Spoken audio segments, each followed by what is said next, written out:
Stop it! Stop it! Pwede po bang...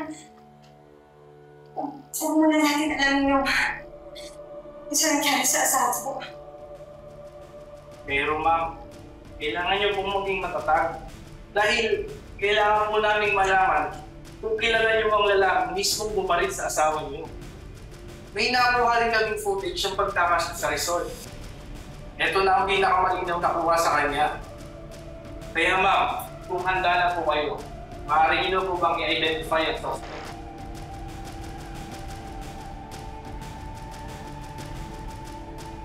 Kilala niyo po bang lalaki ito?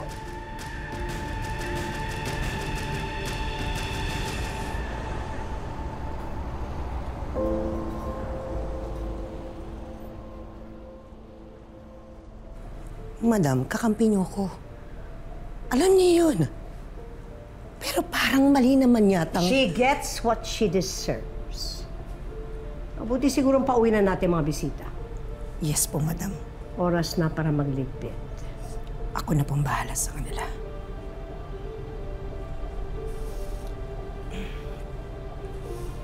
Magandang gabi po sa inyong lahat. Pasensya na po ha. Alam kong mahal na mahal niyo ang bossing Jose. Pero pansamantala muna naming isasara ang lamay para magkaroon ng privacy ang pamilyang Landicho. Pasensya na po talaga. Maaaring magsiuwi muna po kayo.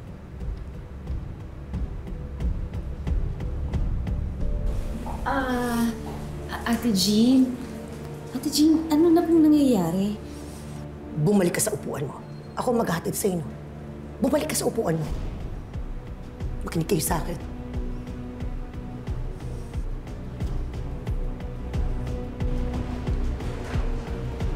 Ma'am, tara na po.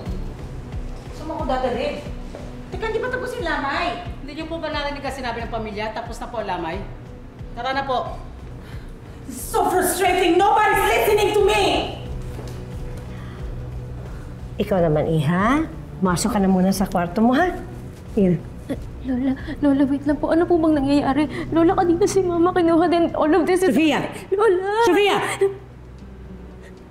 Basta, pumasok ka na muna sa kwarto mo at huwag kang lalabas hanggang hindi ko sinasabing lalabas ka na.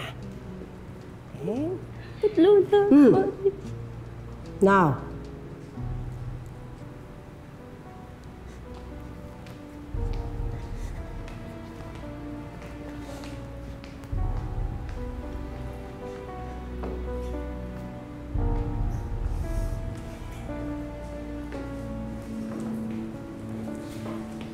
na-identify na kung sinong bumaril. Nahuli si Bambi na nandun sa resort nung araw nang namatay si Jose.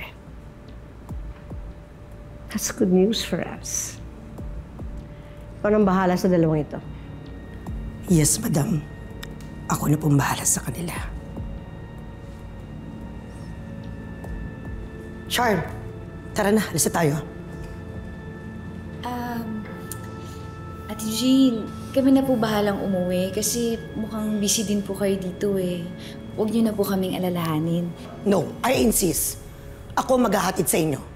Mahirap na gabi na. Baka ano pa mangyari sa inyo? Tara na. Umalis na tayo. Ako maghahatid sa inyo.